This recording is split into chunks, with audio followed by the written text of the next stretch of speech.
Y fideo yma mynd i edrych ar rannu llythrennau eto, ond weithiau bydd angen datrys problemau yn y cynnwys rhifau a llythrennau. So weithiau mae'r pobl sy'n gofyn cwestiynau trio cymlethu pethau.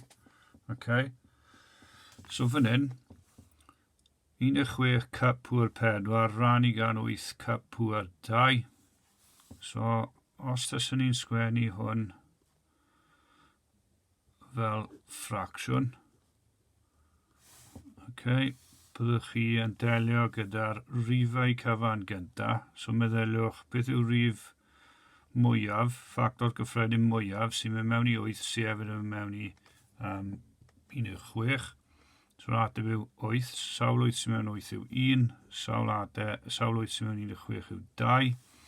A wedyn cup pŵr 4 rannu gan cup pŵr 2. So, os ni'n meddwl am y fideo blaenorol, cup pŵr 4 rannu gan cup pŵr 2, mae hwnna'n rhoi cup pŵr 2, cos mae angen cup pŵr 4 minus y 2, cup pŵr 2. So fi'n cymryd y ddau ateb sy'n gen i, sef 2 cup pŵr 2. Okay. Draw fan hyn.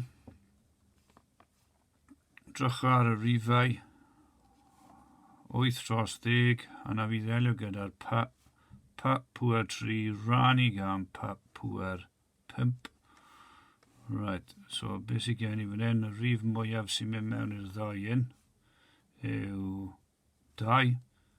So sawl 2 sy'n mewn 8, 4, sawl 2 sy'n mewn 10, 5. So mae'n 4 dros 5. Pŵr 3 rannu gan pŵr 5, so mae hwnna'n mynd i fod yn pŵr negatif 2, so byddwch chi gallu sgwennu fe fel na, neu 4 dros 5 sgwar. Gan bod y pŵr minus 2 wedi mynd i waelod y ffracsiwn, mae'n gallu cael ei sgwennu fel na. Okay.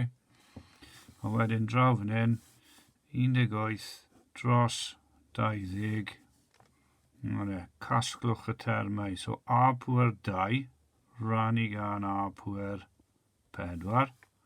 Mae hwnna'n mynd i roi a pŵr minus 2. B pŵr 2 o fan hyn, rannu gan b pŵr 5 o fyna. So 2 tynnu 5 yw a b pŵr negatif 3. C pŵr 2 rannu gan c pŵr 3.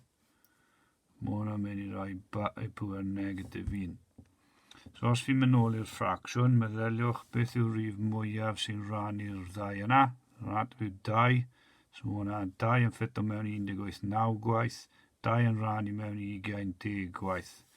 So fi'n cymryd yr atebion sy'n gen i, mae gen i hwn am y ffracsiwn, a fi'n rhoi nhw gyd at ei gilydd. So 9 dros 10, a sy'n dod gyntaf yn y wyddor, so a pŵr negatif 2, b pŵr negatif 3, sori, mae hwnna ec, mae hwnna fod, sori, a wedyn ec pŵr negatif 1.